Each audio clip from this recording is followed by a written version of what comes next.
Literacy is the most powerful weapon which you can use to change the world. This is Varda welcoming you in first Highflyers Global Literacy Leadership e-Symposium, where education leaders from 6 different countries will be addressing literacy issues and their solutions, while 100K global teachers will be joining as participants. So if you are watching us, don't forget to mention your name and your country in the comment sections.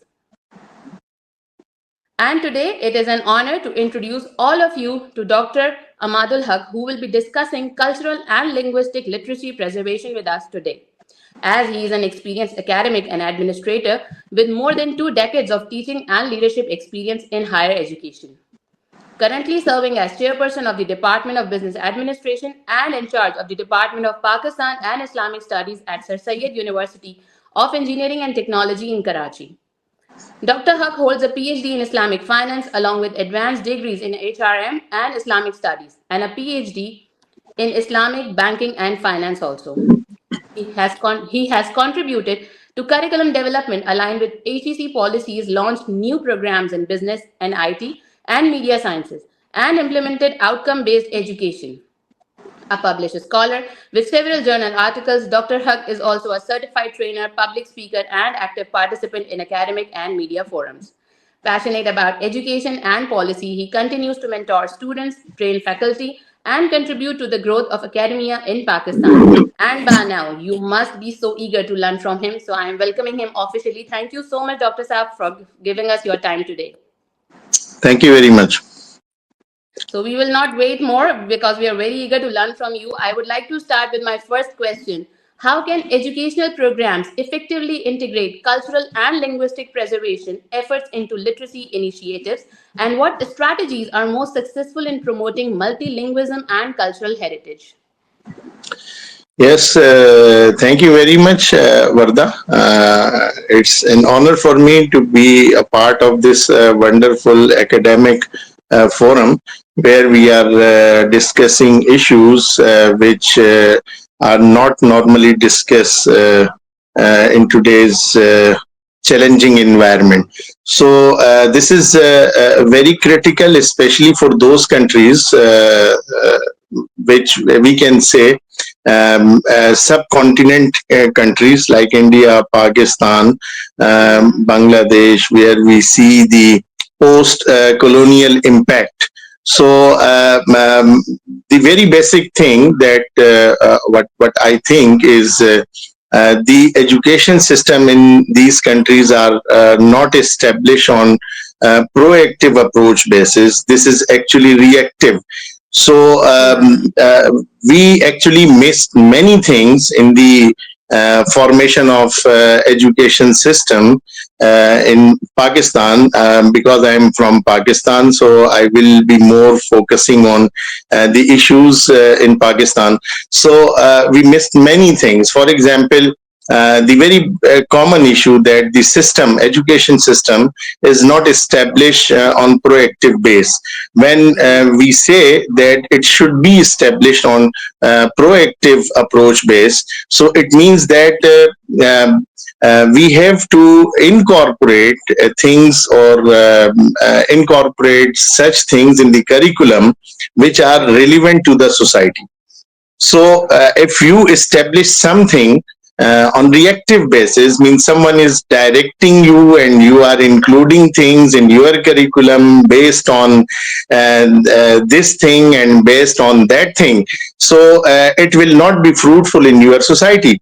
So the issue which you raised, because we have very short time, and in this very short time I have to answer the question, and this is purely very philosophical question and needs more time to be discussed. But thing that which you are asking about, the incorporation of or the integration of cultural and linguistic preservation efforts into literacy initiative. This is very important because in the country like Pakistan, a student from the very beginning actually face two issues. One is the linguistic issue and the other one is the establishment or the formation of the concept or idea. So when you use from the very beginning starting a kid and giving him or her an idea, not in his mother tongue or the regional language. Actually, you use the third language, which is the international language. So, actually, in this case, the student may suffer in two ways. Number one, first of all, to understand what you are saying, and then Hmm. the understanding of that idea which you are going to transfer. So these are two different issues. So making them more enable, efficient, and productive. So I Hmm. 100% agree that we have to transform the system, and we have to introduce training our we have to introduce a system which enable our kids or our children to start learning in their mother tongue, and Hmm. the other languages like regional languages or the international language can be introduced as a core subject. So Okay. later on, we can introduce the or we can transfer the knowledge in the standard or international languages, because vocabulary in mother tongue is over 25,000 words as compared to the other languages. So Hmm. when we discuss the other languages or the second language or the third language, so you can have maximum vocabulary of 300 to 500 words. So it means that you have two type of challenges in classroom environment. Number one is to understand the word, and at the second level to understand the idea. So if you actually start communicating with your student from the very beginning in their mother tongue, so they will be focusing only on the idea, which will definitely improve their performance. Hmm. And the best thing was the point where you start with that our education system is not proactive, it's reactive. So if policymakers would understand only this one point, I think a lot of things can get better with time. Yeah, this is the common problem of the countries, Asian countries, and you can see the post-colonial impact. So they actually they starting they start to train their kids in the other language, in the international language, and Hmm. that's why you can see that the conceptually they are not sound, and Mm-hmm. that is because of this reason. And on the other way, means this is very quite logical. Okay, how we establish this system, Mm-hmm. or things which we have included in the curriculum, up to 30% or 40% are irrelevant to the society. So until or unless you create the rationality or the linkage between your society and the Hmm. education system, so you cannot even produce the personalities or the scientists, or means it Yeah. will be really Like I said, difficult for you. yeah, we need to make it applicable basically. So we can only make it applicable when it is relevant to the societal standards that we are practicing in our society, not the international standards that we don't get to see. So, Yes, what has yes. been the impact of post pandemic teaching on learning and education, and how can educators adapt their practices to address any learning gaps and promote students' well being? Yeah, this is very another very interesting question, because when I was working in the other province, Punjab, for the COMSATS University, so when I came here in Sindh, so I came with the Corona.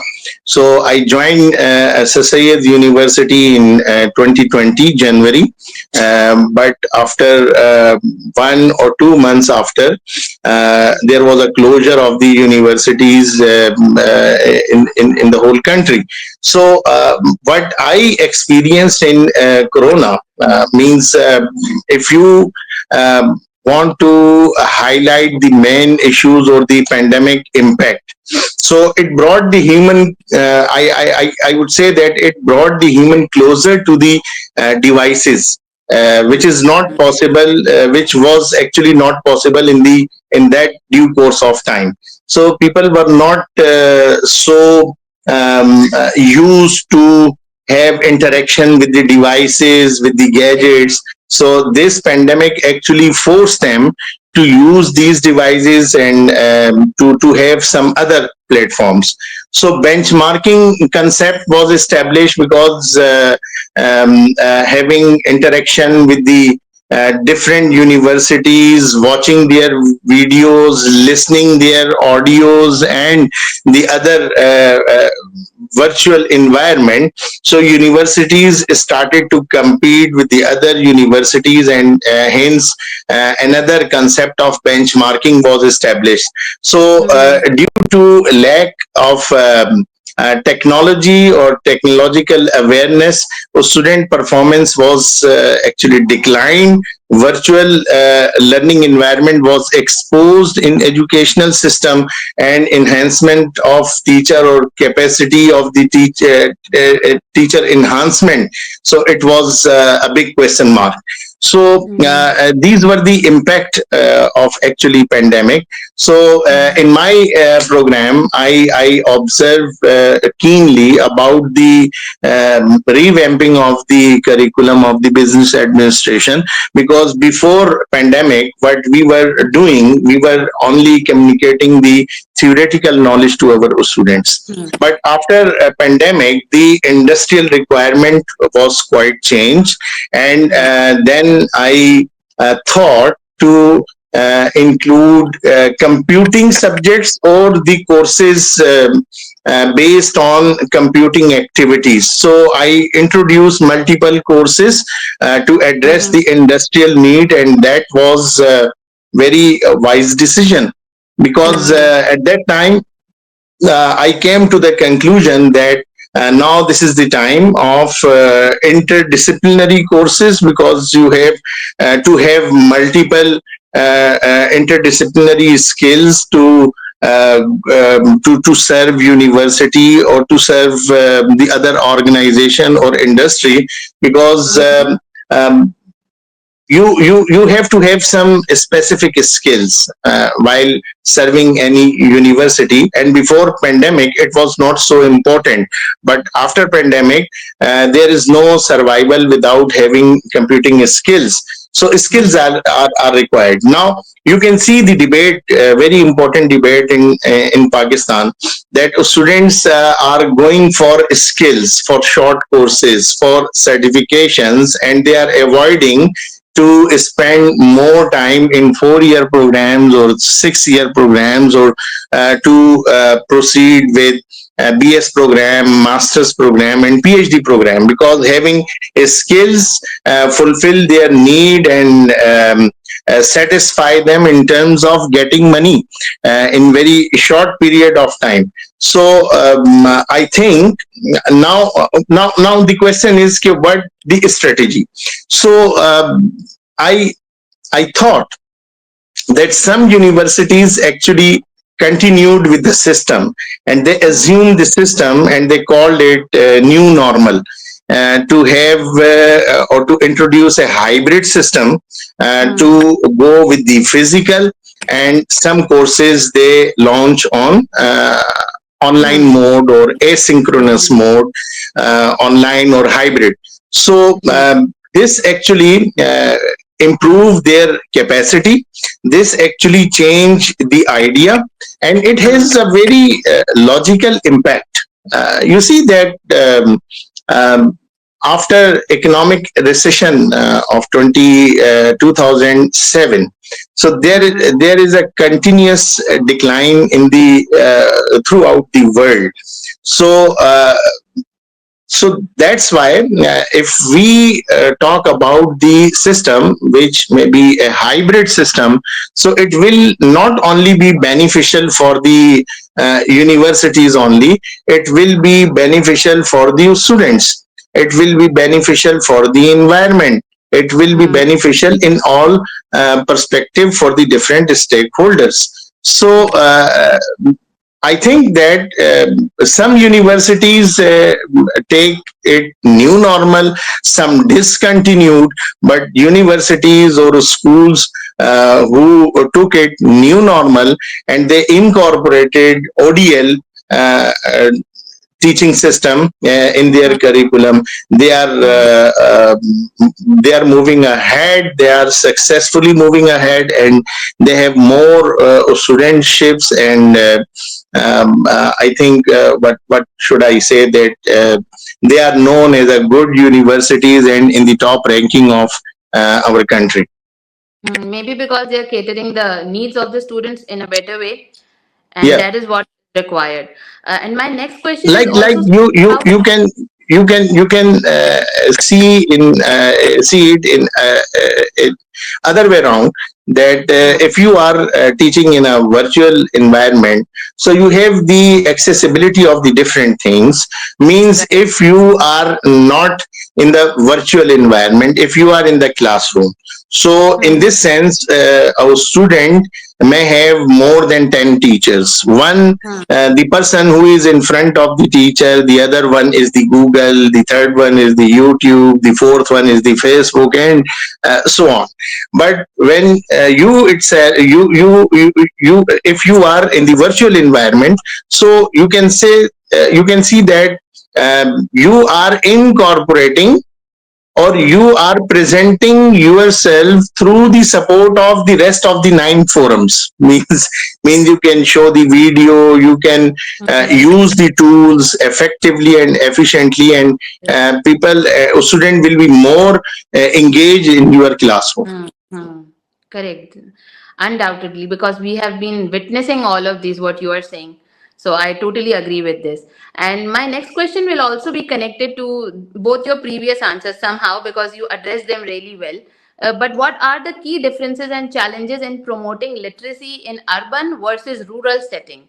And how can educational resources and support be tailored to meet the unique needs of each context? Because you have already mentioned working in different provinces and Oh, very, very and important and very critical question. Very important and very critical question, because our the total population of Pakistan, out of means 170% population live in the rural areas, and what we are more focusing on the urban areas. So what are the key differences? So discussing the key differences, you can say about the urban area. So overcrowded classrooms. So this is number one. Okay, mm-hmm, classes are overcrowded and the ratio between teacher and student is very poor. The second difference, that inequality between the class of the students, because you are getting admission and students are coming from the different classes, from the different background. So there is a inequality, and it's very difficult to teach them while making someone a benchmark. Okay, this is the benchmark and I have to address this student. If I address this student, others will be satisfied. So this is mm-hmm, another issue.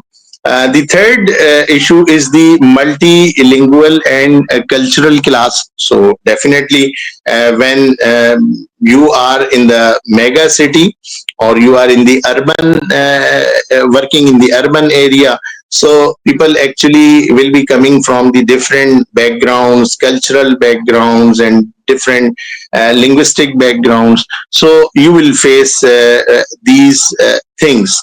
So other things means more competitive environment. Okay, when you discuss the urban aspect, so you will see the competitive environment. So there is more competition as compared to the rural area. Then you see another difference, maybe working parents, mother and father both, they are working. So they expect institutions or schools to have the coaching or training their kid as well as education, both. So another thing is the migrant class from the different cultures. So we also see the migration issues. People actually migrating from the different cities, from the provinces, and we come there. So a bit of a sort of adaptability issues. Okay. But when we discuss the difference related to the rural areas, so the aspects are different. For example, a limited number of resources are there, then limited number of students are there, but there is no multilingual problem. But another problem, and that is the limited number of students, limited number of resources. And this class is actually, I would like to say, is unable to attend the school due to poverty, or maybe unavailability of the infrastructure, or the shortage of the resources, especially qualified teachers, or especially female teachers, and then lack of electricity, internet, libraries, and the other issues. So my am I supposed to give some recommendation while You can if you want. defining these differences? So common recommendation for the means discussing these issues on the basis of push and pull factors. What are the responsibility of the government, and what is the responsibility of the public? So this is basically push factor. Push factor, I mean the responsibility of the government, okay, recommended for the increase of the educational budget overall for urban and rural areas, because this is the common for both, for the urban area, for the rural area, because we have very less budget for the education purpose and educational Correct. activities. So it in fact requires proper allocation of resources according to need and capacity. But considering this, some suggestions are very specific for the uh, rural area and for the urban point of view.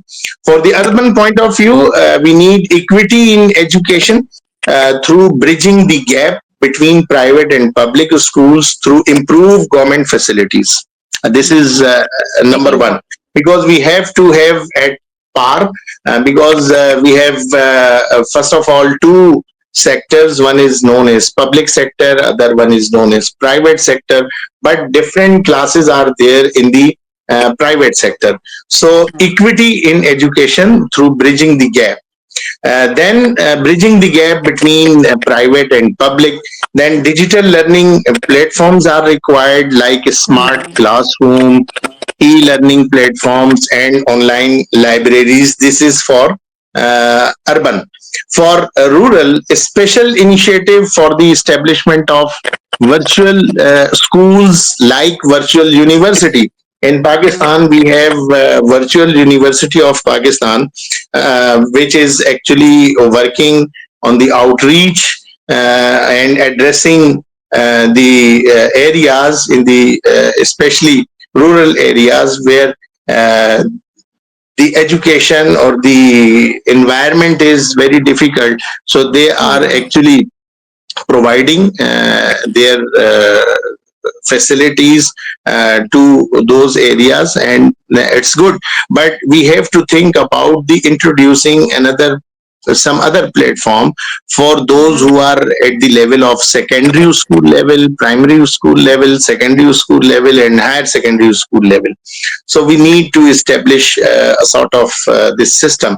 Then support the program through teachers training, or teaching teachers capacity should be enhanced. This is means no second opinion in this regard. And the inclusion of more female teachers through housing and financial support, this is very important. Correct. That was so like wholesome to talk about all the aspects and also giving a solid solution and platform to like a roadmap to follow and just reach the success or excel in the field. So I wish a lot of people would understand this, especially the policy makers. And my last question also will just conclude everything for the audience. And you have already talked about it when you were talking about the post-pandemic teaching strategies, that how can various forms of literacy such as digital, health, financial, media, writing and poetry be integrated into educational curricula to equip students with the skills and knowledge they need to thrive in this 21st century. You have raised very important issues in your this session, because the 21st century is not only about reading and writing. Students today need life skills and applied knowledge. Literacy now include digital literacy, health literacy, financial literacy, technical literacy, safety literacy in terms of means where the human like how much the human aspects are there, you can include types of literacy. So okay, if the person needs financing, so he must have the skills of financial literacy, how to save, how to earn, how to save, and how to deposit, and how to make more money. So digital literacy, using technology safely and effectively. Health literacy means understanding nutrition, hygiene, mental health. And then financial literacy, managing money, saving, and entrepreneurship. Or when you discuss entrepreneurship, it means you have to discuss the entrepreneurial finance as well. Then media literacy is very important, because we have influx of social media and different means influx of information through social media, quick instant information, and the information influx through social media. So now this is the time that we should have the awareness how to use it, and how to make different from between right and wrong. What, which information is right and which information is wrong. So we have to have such type of awareness, and writing and creative literacy, then poetry and cultural literacy. So means literacy is a variable, and whatever you want to have it, so you can just attach this with the word literacy, and we require it. Hmm. So the whole talk was, I think, more than what we expected. And we both share a mutual pride being Pakistani, and we relate to how third world countries are struggling when it comes to education sector and when it comes to training of teachers and other aspects which develop the society on the whole. But I believe that a lot of people are going to learn a lot from this session. Thank you for being so well versed. Thank you for sharing a lot of knowledge from not only from your academic expertise but for your professional journey also. Whatever you have shared will be very valuable for the audience. So thank you once again for being with us. Thank you very much. Thank you. This is High Flyers signing out.